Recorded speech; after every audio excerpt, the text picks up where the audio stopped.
Background Noise Webzine is back again with Webisode number 136. Today, we have a returning guest, the legend himself, Paul Mazurkiewicz from Cannibal Corpse. What's up, Paul? How you doing, bro? I'm all right, man. Thanks for having me back. I'm all right. That's great. I'm glad you're back. The first question I would like to ask you, Paul, is I know you just recently did a tour here in the States, and I was wondering what you liked least about it and what you liked most about it. Well, it was a great tour. It was really an amazing tour. It was probably our biggest one to date. Playing a lot of cities that we broke attendance records. So that's pretty amazing. Can't complain about that at all. And if things are getting bigger and better for the band, that's huge. So. I guess just the downside of touring is just touring in general. The older we get, the more difficult it is to be out on the road and, just living in a bus for a month with everybody and all that. It's just, it's not new anymore and gets old pretty quick. But we're out there for what we love to do. So you can't complain. But, we'll take it if that's the worst of it. So. That's really cool. Breaking attendance records. Would you like to elaborate a little bit more about that?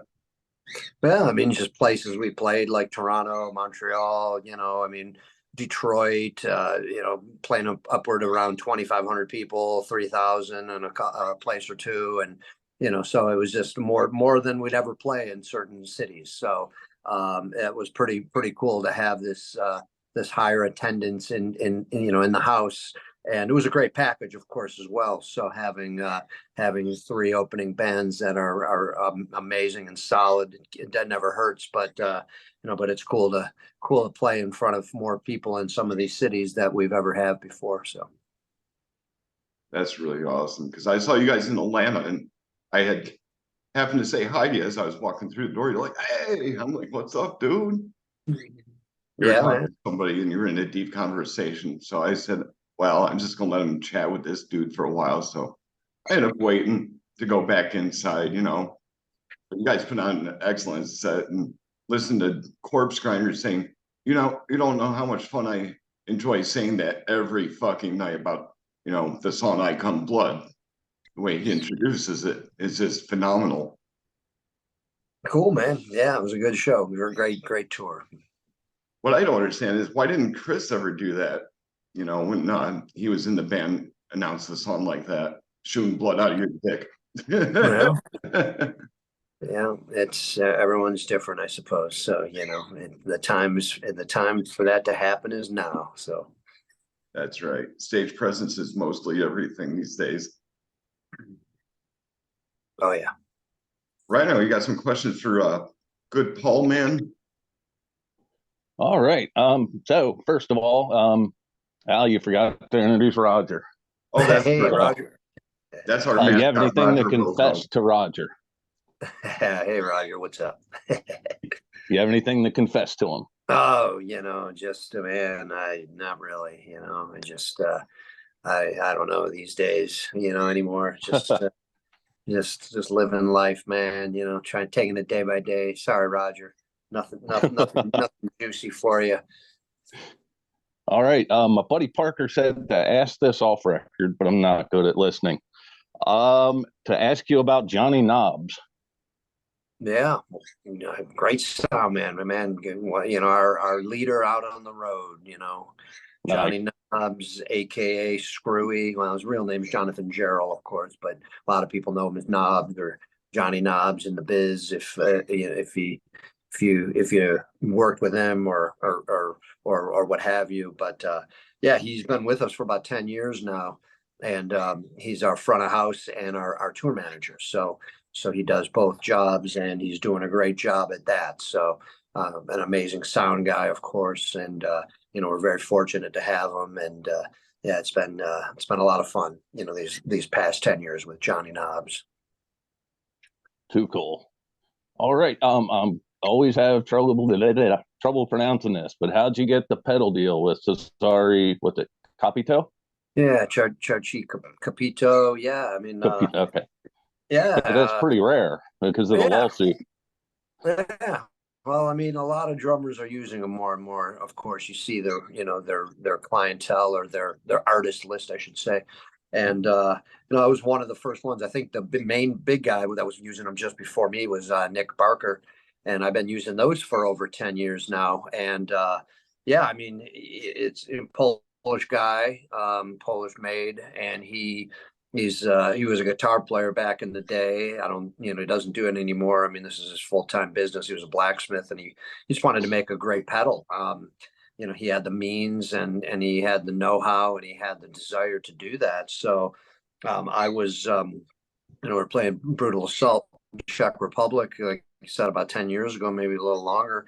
And he came up to me and he, introduced himself and said he'd love for me to use his pedals, loves the band, big Cannibal fan. I mean, got him into music and all that kind of thing, hearing the, what typical fans might say, which is amazing to hear, of course. And, but he presents these pedals that he has.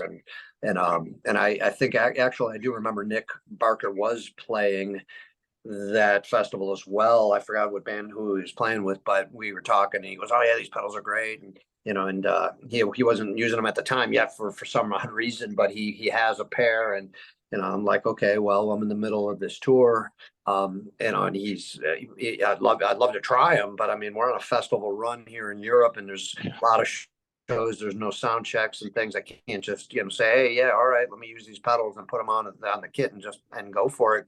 So I told the guy of Vladek, the owner, and I said, "Man, if you want to give me the pedals, I'd love to try them." I mean, he wanted to give them to me, and instead of like shipping them out and all that, I go, "Hey, I'll take them home. I promise you, if I do not like these pedals, I will send them right back to you, man.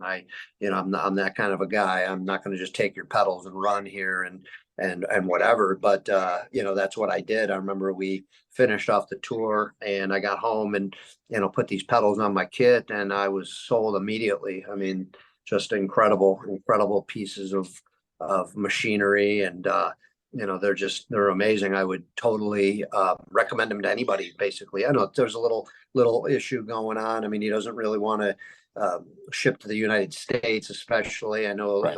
he'll ship to Mexico. I think he'll ship everywhere else. A lot of Europeans, of course, are using them, but a lot more American drummers are using them over the years. Like I said, you check his artist list, and it's getting bigger and bigger as it goes here every day. So.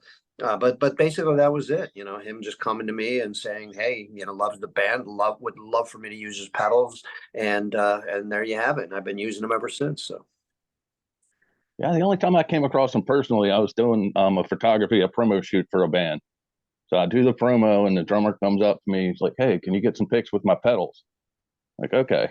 So he brings the case, 2 locks on the case. Yeah, like holy crap. Yeah, that's cool. Now you get a cool road case too with the pedals. Most pedal place companies or anybody selling pedals, you might get a decent little hard shell case or whatever. But the fact that it's kind of like an anvil kind of case like that is pretty cool. Yes. And it's definitely a really cool thing about added bonus there, with the pedals. So. All right. What are your other endorsements? Well, I've been using Zildjian cymbals for the last, Nice. 12, 15 years almost, I think, somewhere around there. I've been, happy about that. Great company, of course. I mean, Zildjian, come on, obviously the biggest name in cymbals. I mean, whether they're the best, I mean, I believe they are. But I mean, there's the big four, I suppose, and Zildjian are an amazing product, and I'm happy to be using their cymbals, and for them to want me as an artist. So that's been ongoing for a long time. And then I've been using drums for a little over 10 years as well. Really great company. It's actually Dean Guitars, which is their drum company, D Drum. They made the triggers. That was their big thing for the drums back in the day. And then they went to the acoustic, setups and all that, maybe 10, 15 years ago, maybe something like that, where they're really trying to be a drum company. And they got some pretty big artists. And I'm happy to be a part of that company as well. It's a local company, right here in Tampa. So, It's always cool to be able to, if I need something or a part or whatever, I got great relation with everybody that works there and all people that run the drum department. So and I'm able to, go and see things and do things firsthand, which is pretty cool. So I've been using them for a while, and then let's see. Well, that's really it. I use Vic Firth drumsticks. I've been back and forth with drumsticks for a long time, but I've been with Vic Firth now for the last, I don't know, 5-6 years, maybe something like that.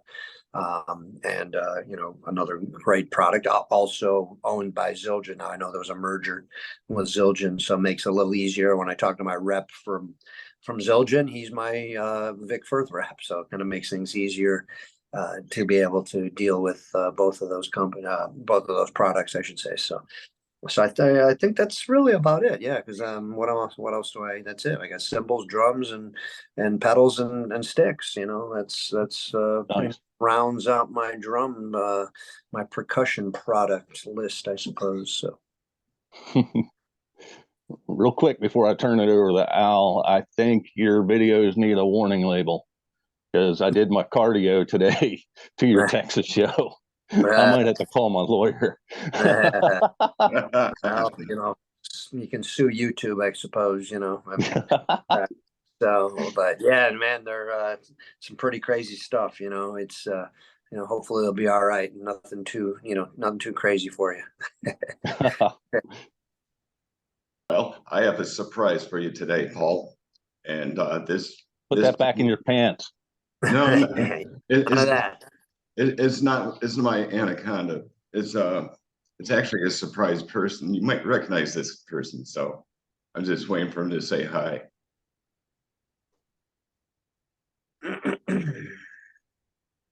Just waiting for him to connect to audio. I don't know if you can see him or not, but I'm pretty sure. No, I don't. I'm using my phone here, so I don't have.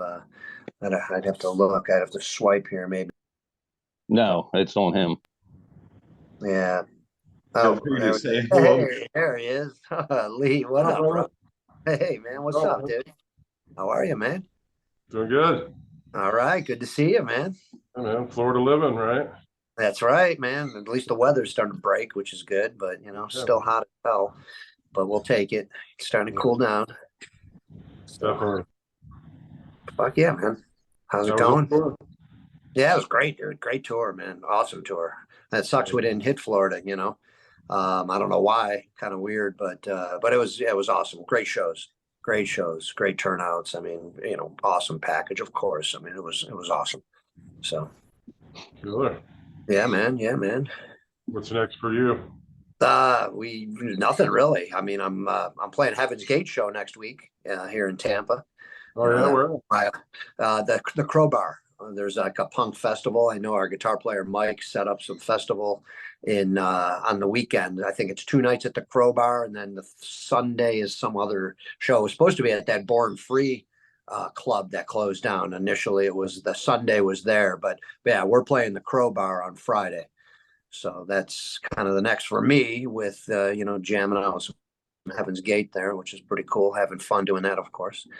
But for Cannibal, nothing. I mean, we should be announcing something soon here. We're probably not doing anything for a little while, but obviously nothing is out there yet. But hopefully something gets announced soon here because we do got something in the works, and I'll just have to leave it at that for now. But yeah. What's up with you, man? What are you doing? Studio stuff. Been in over in Sanford with Jason Sukoff. Cool. We're going back next week to do more bass. Awesome. And then been in Morristown doing vocals with Jim Morris.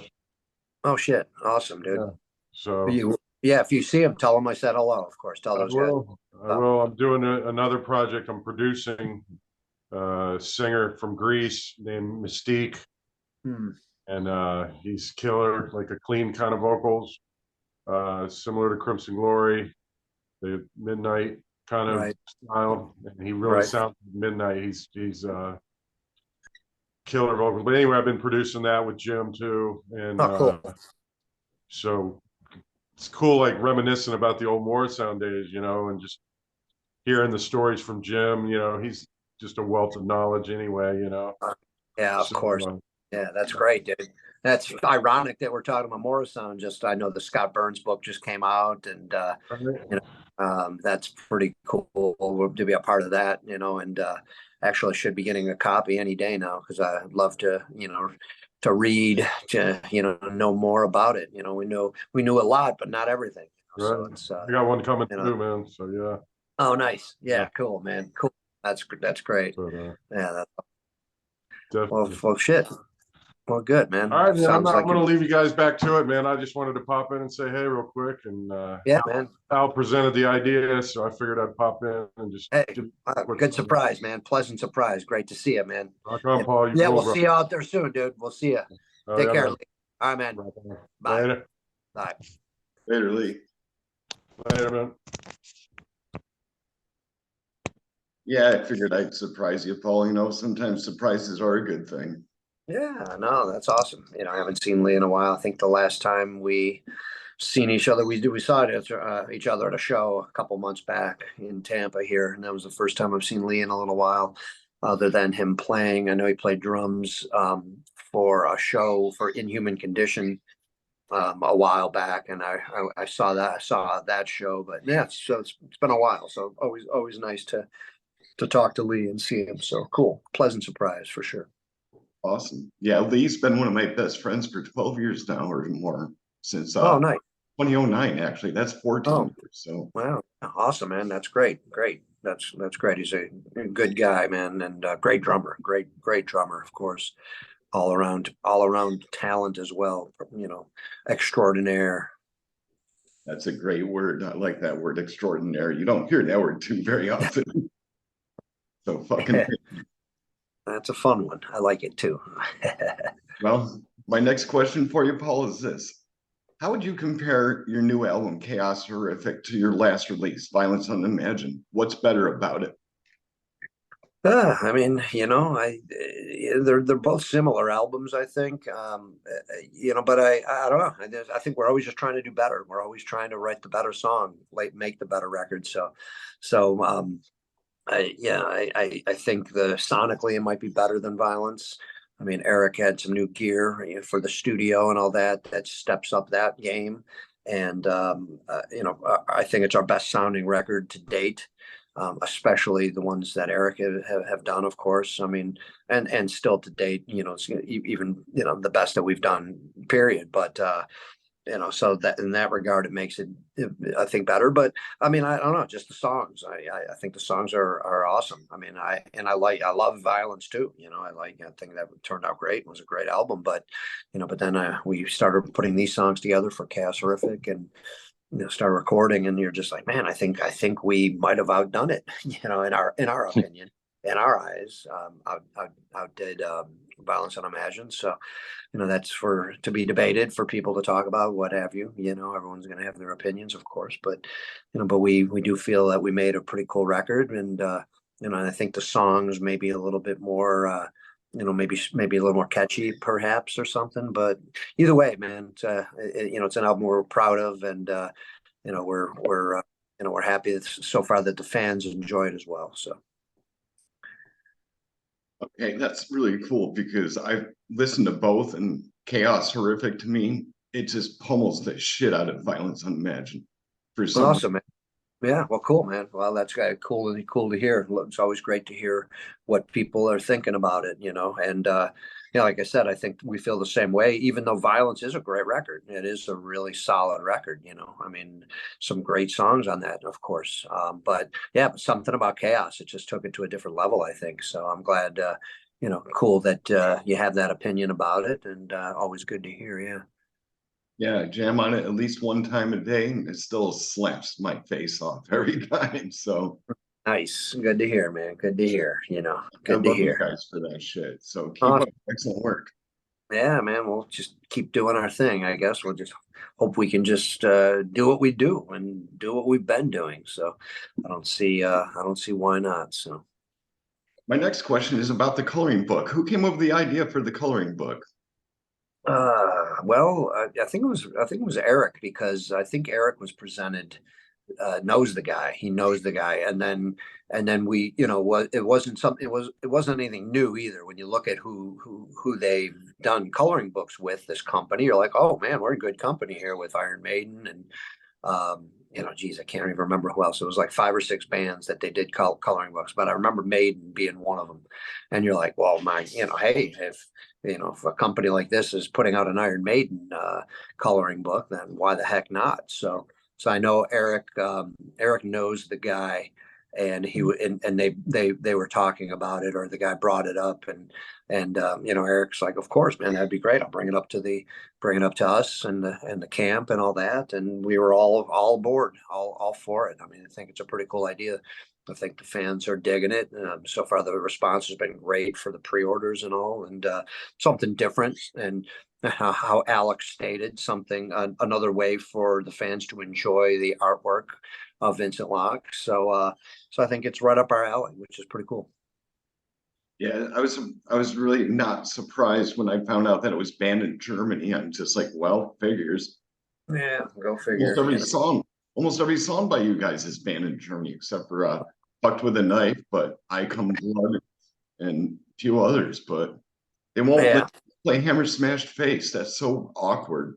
Yeah, well, we could do it now. It just depends. I mean, you know, we've had our ups and downs with that. It's a kind of a weird situation. I don't even know what's going on anymore. I mean, we had a period there for about 10 years where we couldn't play, you know, anything off the first 3 records, and then all of a sudden we can, and then now there's some songs that are banned and we can play, and then it depends on the city. I mean, it's just I don't even know anymore, dude. But to me, the weird thing is the coloring book. It's a coloring book, you know. It's okay. You got, you know, there's one half a picture on it. It's the cover of Eaten Back to Life, and it's only half. Everything else inside, there's nothing. There's no colors. I mean, so how are you banning a book of penciled lines? No, I mean, I don't get it. So, but it is what it is, and it's just more to talk about, I suppose. So, hey, you got to make someone say a little bit brighter. You know what I mean? Fuck it, just go with it.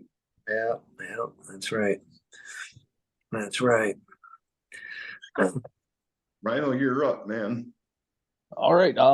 Chaos Horrific. How much of that did you write and record during COVID?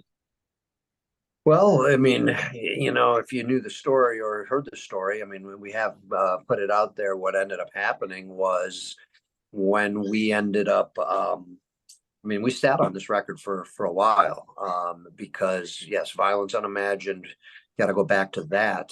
When we were just about to go into the studio for Violence Unimagined is when COVID hit. A month before. I mean, so we're preparing to go in, and COVID is upon us, and we're all prepared. We're ready. So our concern at this point now is, are we going to be able to record? I mean, what's going on with the world, and are we going to be able to drive to the studio? I mean, are they going to shut the studio down? Is everything? Well, who knew? Who knew, right? So luckily, nothing happened in that regard. You know, so we were able to record Violence as planned, and that was when the pandemic just started and starts obviously getting into kind of full swing here.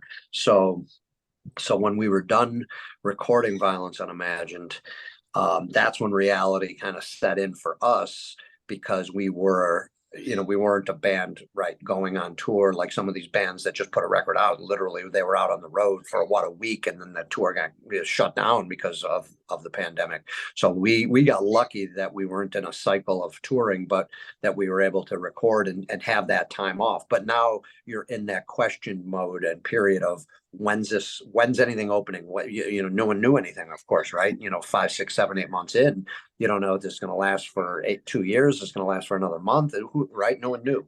So when we finished Violence Unimagined, that's when, like I said, reality set in, and we knew we weren't going to be able to tour as planned because there was no touring in sight at this point. So, and you know, we decided to delay the release of the record as well. So I think it ended up only being that was November of 20, when did it hit? November of when was the pandemic?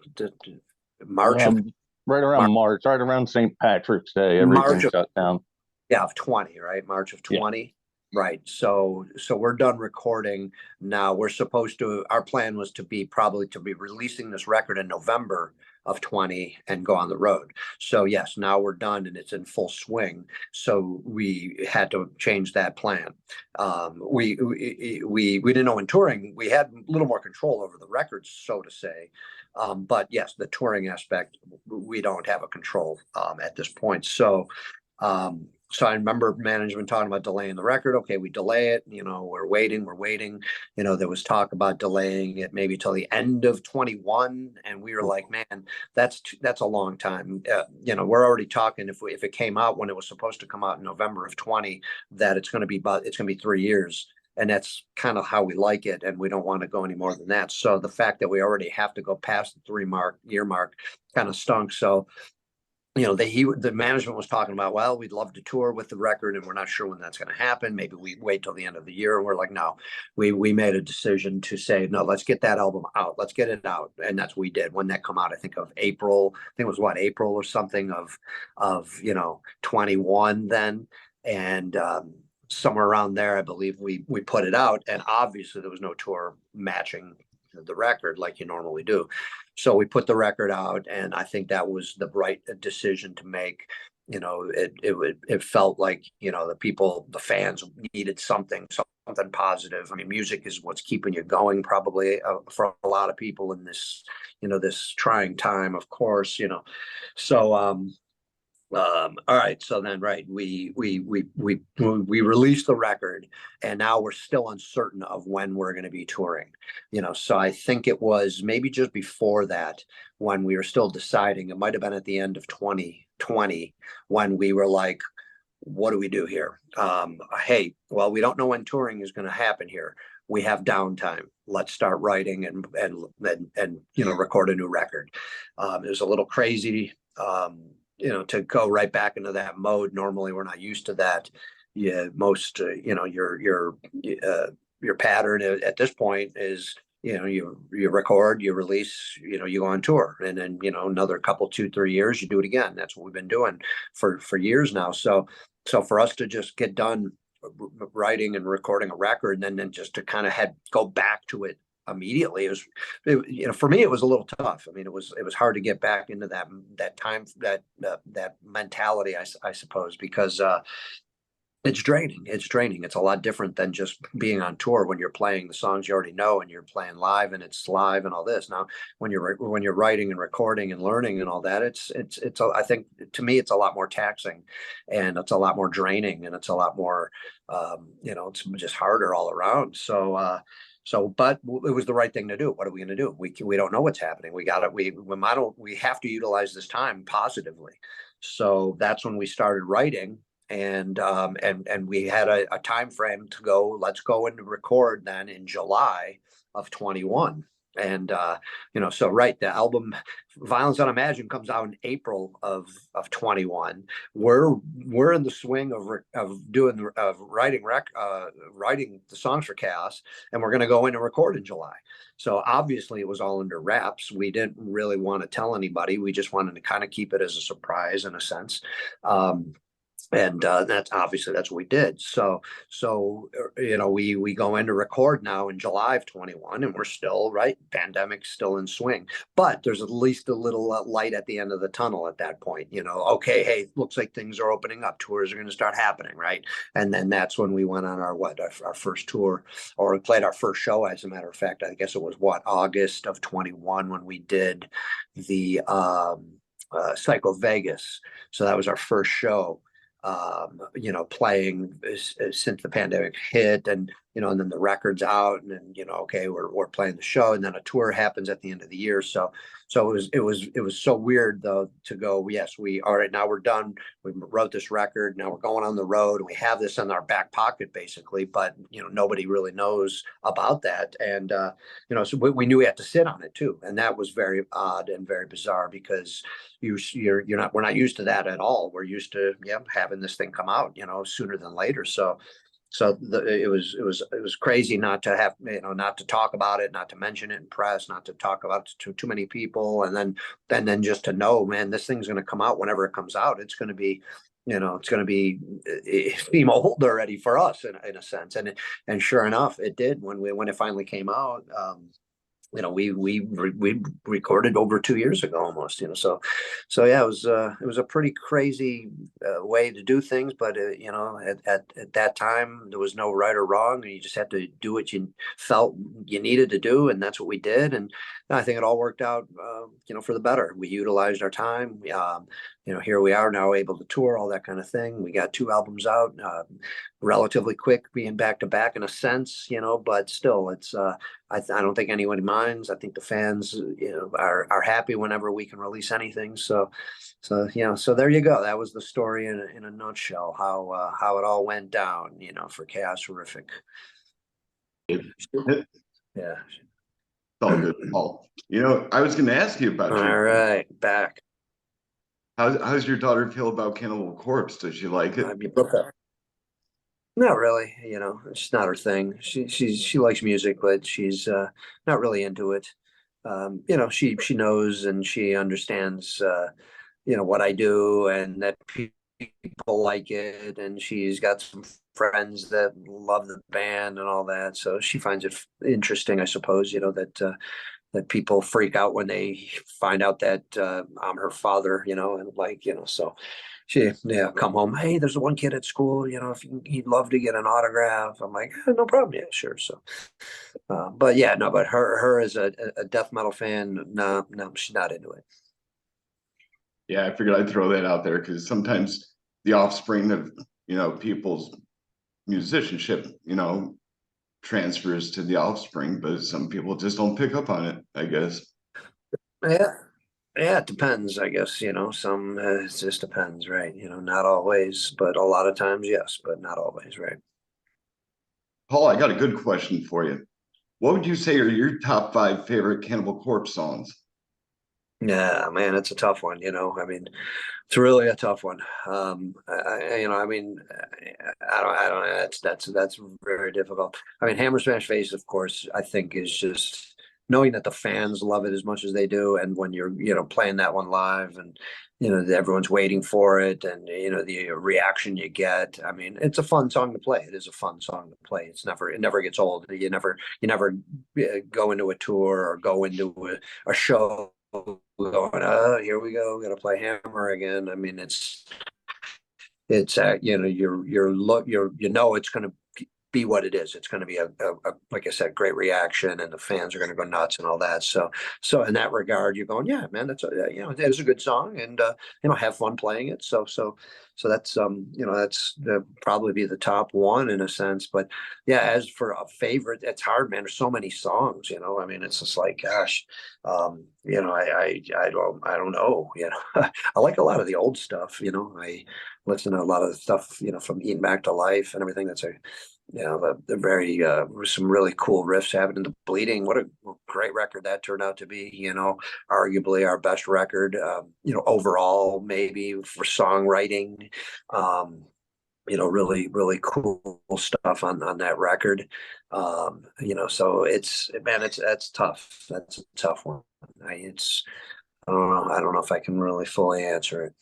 That's okay. Instead of naming your top 5, what songs do you find the most difficult to play? Well, I mean, we're not playing all our songs, so that's another tough one to play. I mean, like the hardest that it's been recently is Condemnation Contagion, that Eric wrote off of Violence and Imagine. That was a difficult song to learn and to play, and challenging, just a little bit different in the drums, all the rolls and fills and all that, and it took me a while. And I still never felt 100% on it, unfortunately. I mean, very close, and I think overall maybe I'm being a little self-critical as well, but that was a hard one. And the song Chaos Horrific off the new record, that was a very difficult song to learn, and took a lot of extra work just to kind of embed that and to get that in the memory. And very, very mental. I mean, it's a quick song. The tempo is not very fast and all that, compared to other songs, but it's just a lot of movement happening for me in that song. So that took a lot of work, and I think we were nailing it pretty much on this last tour, being the first tour, of course, that we've done it. So, so over the years, I guess there's going to be songs that we recorded on the records that were never played live that you're probably thinking, or you learn to play, you recorded them, and then you go, what, that's probably going to be the last time we ever play that song. Unfortunately, I mean, this is the way it goes when you got so many songs. You're not going to play every one live. So, there was a lot. Some of them are a lot more difficult to pull off in the studio, that you're going, okay, that sounds great on record, and it was a hard song to learn and hard song to play, and maybe it wouldn't translate great live. Maybe it's got too much of a potential for train wrecks to occur. So but yeah, those two songs in particular, like I said, Condemnation and Chaos were the ones, and are the ones at this point in my career, in our career. So. Well, before I hand it over to Rhino, I was going to go way back to the Wretched Spawn years. Now, you guys came out with a song called Frantic Disembowelment, and that song right there to me was one of the most insane songs I've ever heard, and one of the fastest, hard-hitting songs as far as death metal. You guys miss having Pat in the band sometimes, and Jack? I mean, that song in particular is funny because, man, that song is definitely tough to have to play on the strings. I mean, you see that and you're going, my gosh, that's just crazy, right? When you're watching what they're doing on the guitar and the bass and all that. And drum wise, it's not that difficult. I mean, it's pretty straightforward, nothing too crazy happening in that song drum wise. So that wasn't like one that I would consider being one of my hardest ones. Now, yes, on guitar, that might be one of that those guys talk about perhaps, but yeah, what a crazy song that was and is, and that it's cool that we put that video out there, especially instrumentally, just to show everybody what we're doing here, and not have the vocals kind of get in the way, so to say, of the music. You can really focus on the music. But I mean, the band's what it is. I mean, things happen for a reason. You move forward, we don't look back. So everyone had their place and time, our past members, and here we are moving forward, and we got the lineup that we have now, and it's our best lineup we've ever had, and we're writing the best music we ever did. So it's just everything's got its place and had its time, and we look forward and we don't look back. That's awesome, dude. Always looking forward to the next goal. That's awesome. Cool, man. Fuck yeah. Well, before I hand it over to Rhino, the reason why I brought up that song, Frantic Disembowelment, is because my friend from school, who was in my band Obliterated Soul back in the day, called me up one day. He's like, Al, you got to come over and check out what I did, dude. I'm like, okay. So I go to his house. We smoke a bowl of weed, get really fucking stoned. And next thing you know, he's playing Frantic Disembowelment on his guitar. I'm like, how the fuck did you learn that? I thought it was impossible. Like, I'm a genius, I guess, or a savant, either one. Well, that's awesome. That just takes practice, man. I mean, it was written and it was played, and so it can be done. Most people might be intimidated by it, and but it just takes it took practice, and dedication, and I'm sure that's what your buddy had there. So that's awesome that he was able to do it, because it's a tough one to pull off on the guitar for sure. Yeah, not my thing. I can't do it myself because my fingers don't want to bend like that. So it's like, what the fuck? Holy shit. You learned it in 3 days. Oh, wow. That's awesome. That's great. Well, good to hear, man. That's great. So, yeah. What you got, Rhino? All right, real quick, I want to touch on that coloring book. You guys should contact Guinness. This could very well be the first band coloring book. Yeah, you're probably right. I know, like how I mentioned earlier about it's a coloring book and it's Yeah. banned in Germany. Like, come on, it's not music, there's no Right. lyrics. I mean, like, what the heck? Okay, it has artwork that was banned, I suppose, on some of the records in Germany, but there's no artwork. There's just the front cover. It's half of Eaten Back to Life. So I guess what they're just in that regard alone, it's banned. I guess in Germany. It's so crazy. So. Yeah, we'll have to get on management to get a hold of Guinness. Maybe we can work it out because it is pretty silly in my opinion. All right. Two-part question. Do you come from a musical family? And how did your family take the death metal? Yeah, I mean, it's not too much of a music family, though I do, have to contribute me playing the drums to my immediate uncle and my cousin, my first cousin here, that's 2 years older than me. I only have a younger sister, and I hung out with my first cousin a lot growing up, like a brother, basically, close-knit family.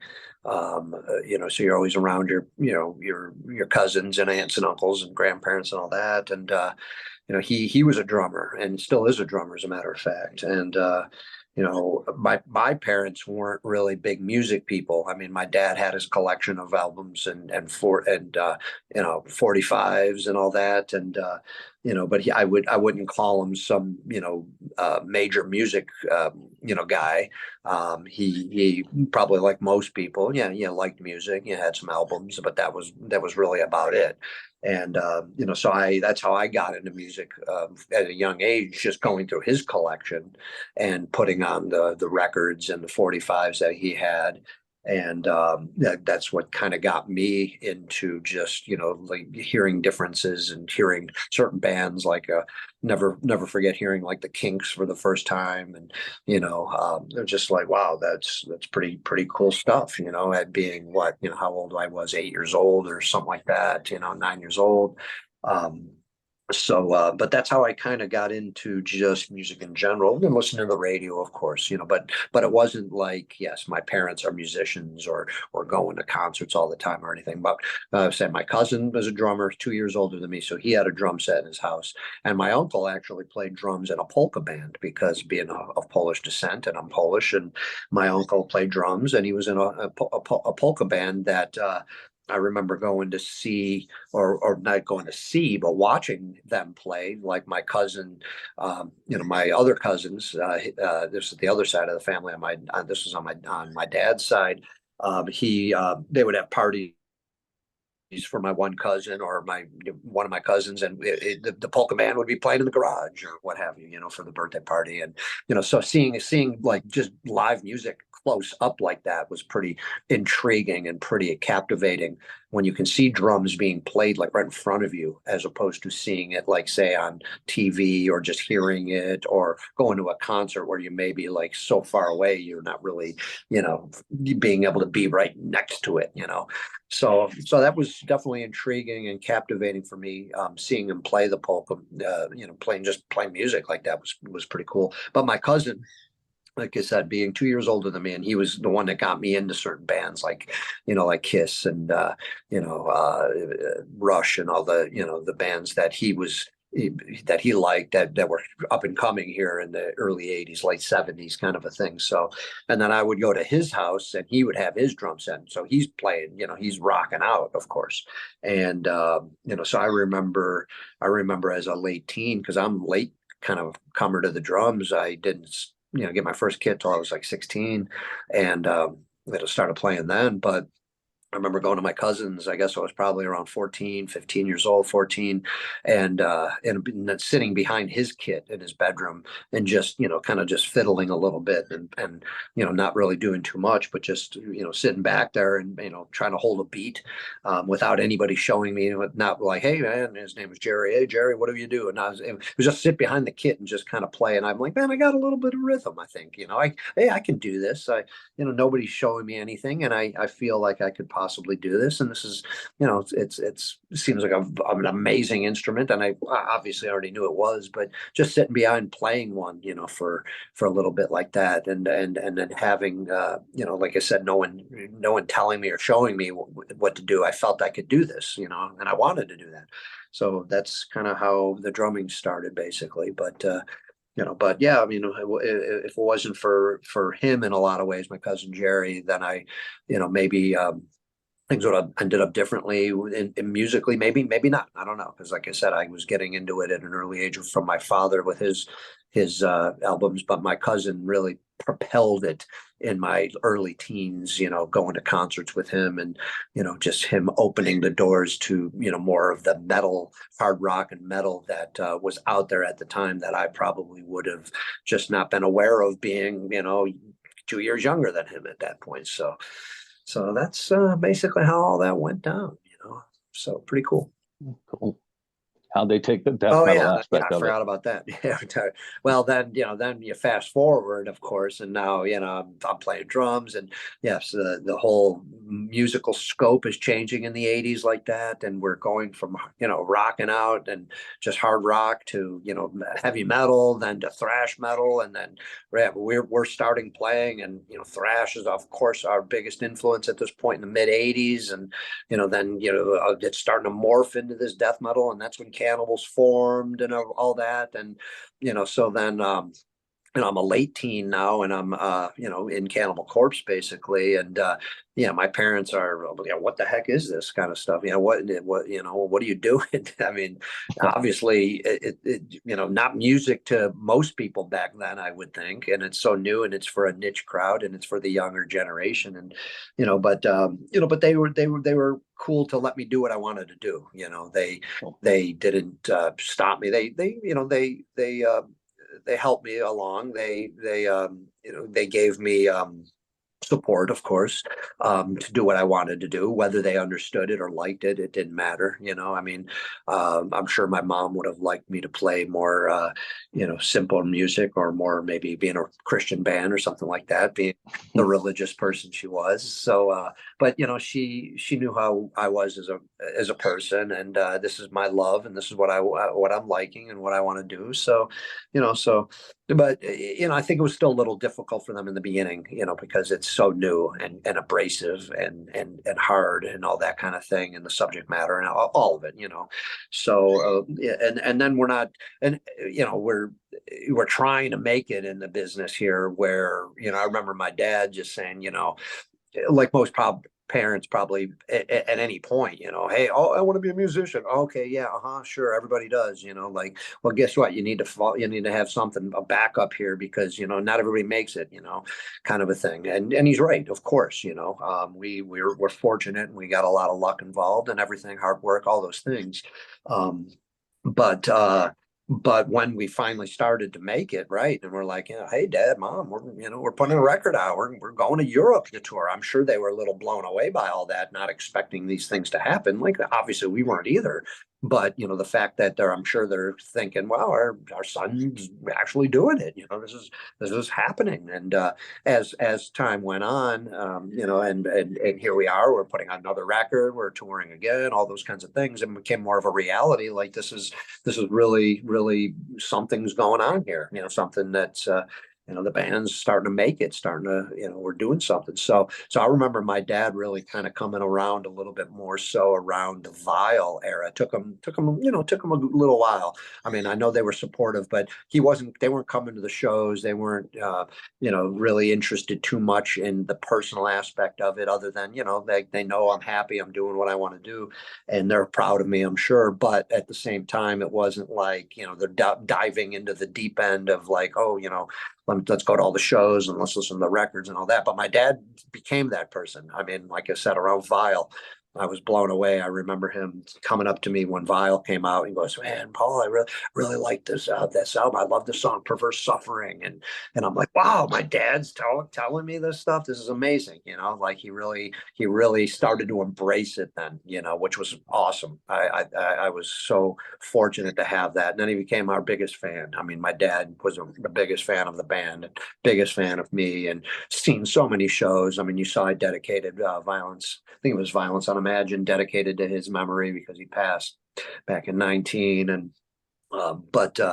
But he seen so many shows, and my mom too. My mom was coming out to shows. My aunt and uncle, my uncle that played the drums in the polka band, they were always coming to shows, and and the whole family supports, and did. So that took a little while, like I said, for him to come around, but understandably so. I mean, especially that generation, back that if you're growing up in the 40s, 50s, or born in the 40s, 50s, I mean, this is some pretty intense stuff, right? Dealing with death metal and all that. So, but I'm glad that they came around and were super supportive, and I couldn't have asked for anything more. I was going to say, I'm All sorry. right, one more real quick. Describe, I know, don't leave labels out and all, but describe when these guys first got signed, like how'd that go? Oh man, it was an amazing time too. I mean, everything happened so quick with the band. I mean, we're formed in December of '88, and we're signing our Metal Blade contracts in '89. July of '89. We're not even a band. What, 6, 7 months, 8 months, Wow. and signing our contracts for our first deal here. And I mean, that was just overwhelming and just like shocking and just like wow, this is crazy.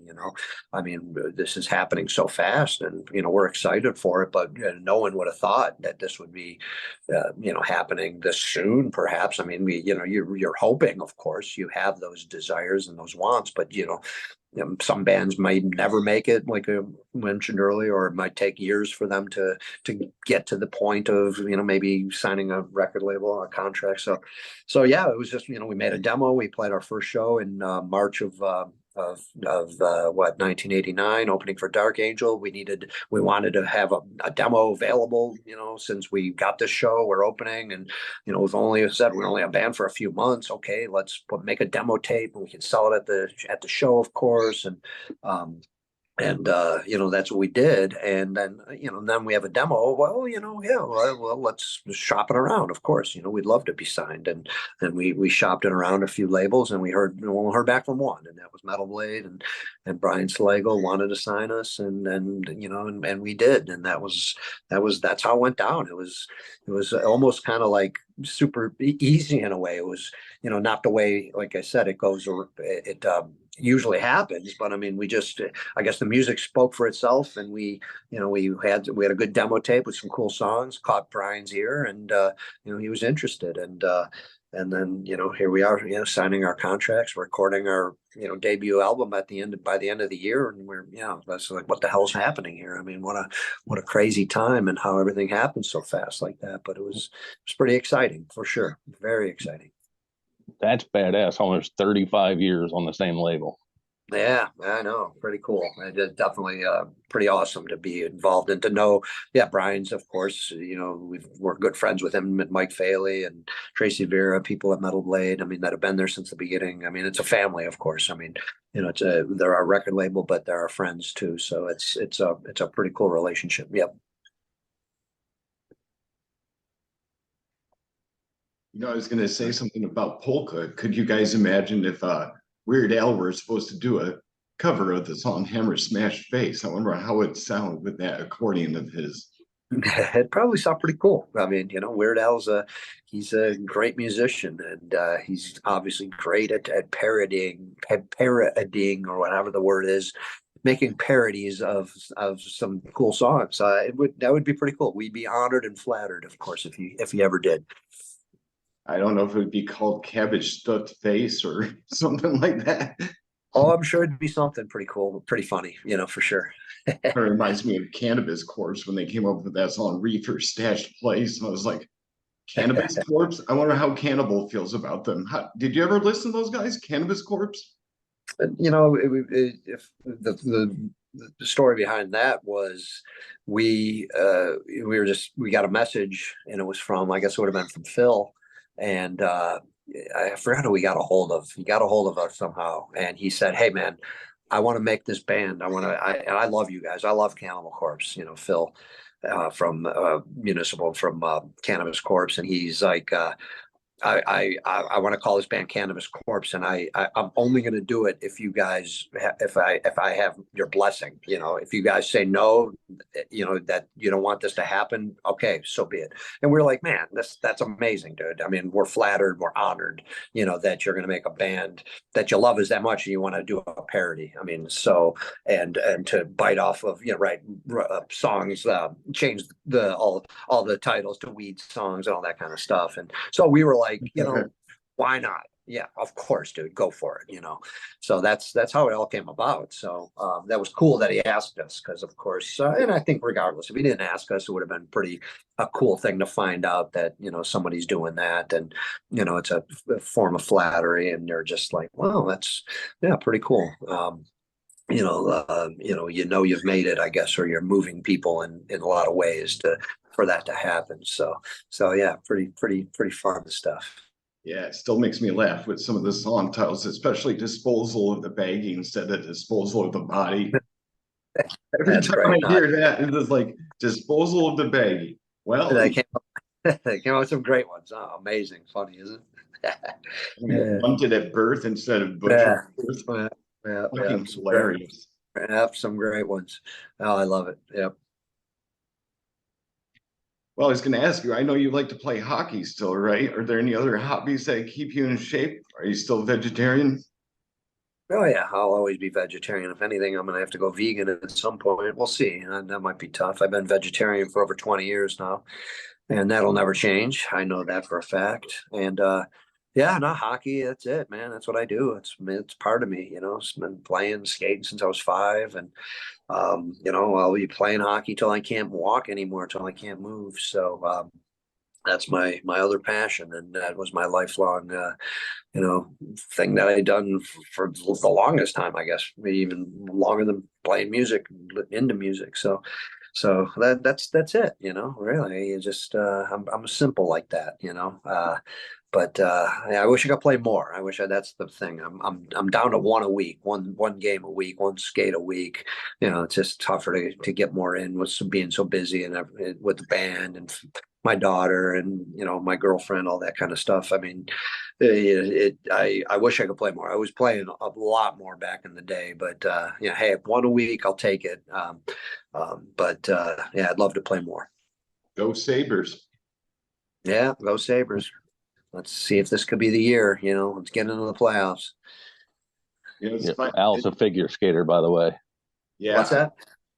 Al's a figure skater, by the way. Oh, I can tell. You know, he's got that demeanor. You know. I got that little tiny physique that nobody Yeah. sees. He's like that petite dude in oversized shirts. Yeah, I could tell, man. I could tell. I was going to say. You'd be like a little ballerina today. Nope, you can't see me. Like John Cena from wrestling. I don't know. Yeah. That's something else, I'll tell you. Yeah. Oh, yeah. I was going to ask you, Paul, how would you compare your style of drumming to when you first started? Would you say it's a lot more technical now, or you got different ways of going about it? Yeah, I mean, you know, I think I've progressed. I think we all have. I mean, when I look back and I, you know, started playing, like I said, when I was 16 years old, and I'm self-taught, and, you know, I'm just kind of playing I'm trying to emulate what I hear, and, you know, playing relatively a short amount of time before Cannibals formed. I mean, if I'm playing, I started when I'm 16, I was only playing 4 years, and I'm in Cannibals going pretty strong at this point. So it's kind of a short amount of time. I think for the most part, especially maybe being self-taught too. You know, we practice a lot. Always it felt like I was trying to get better and trying to work on your stuff and your technique and all that. But I feel like I've become a better drummer and worked on a lot of things over the years, more so. I think you have to. I mean, that should be your way of life in general. I would think you just want to always do better, and especially being a musician, you know, you want to just do the best you can. And you know, I've ever since incorporating the click track into writing and recording and playing, you know, which has only been maybe since 2009, I guess. So, you know, 15 years of doing that.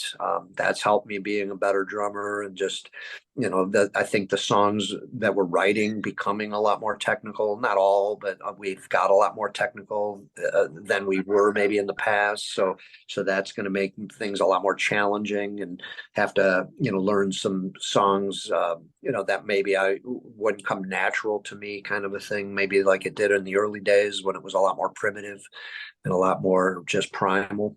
So I still say I'm Cannibal. I'm the drummer in Cannibal, and that's my style. I think you can listen to album one.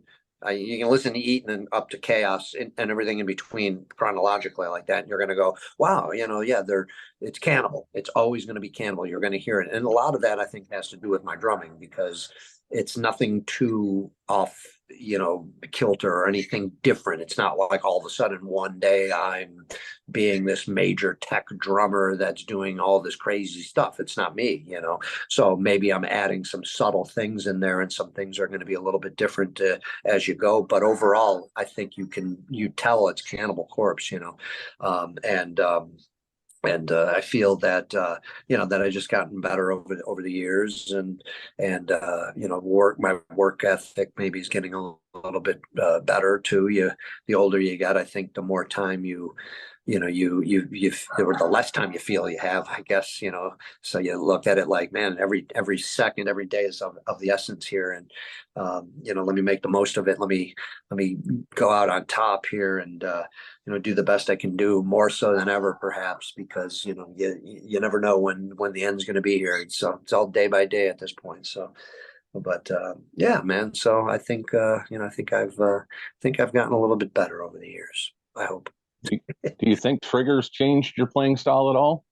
Well, I don't trigger. So Oh, I thought you. Okay, I thought you said you. Okay, no, I my use the apologies. click track, using The click track. Okay, yeah, using the Yeah. metronome. That just tightened me up. That Yes. made me a better drummer and musician, which you know, man, I fought the click track. You know, when you're starting out, death metal, it's like you got this punk rock attitude. It's just about aggression and adrenaline, and you know, it's not about anything technical, right? You know, you're just going for it. And so when we were talking about tightening up and using the click track, you know, I fought it for a while, and then I'm like, okay, I felt like I was ready, that I wanted to give it a try, and you know, I should.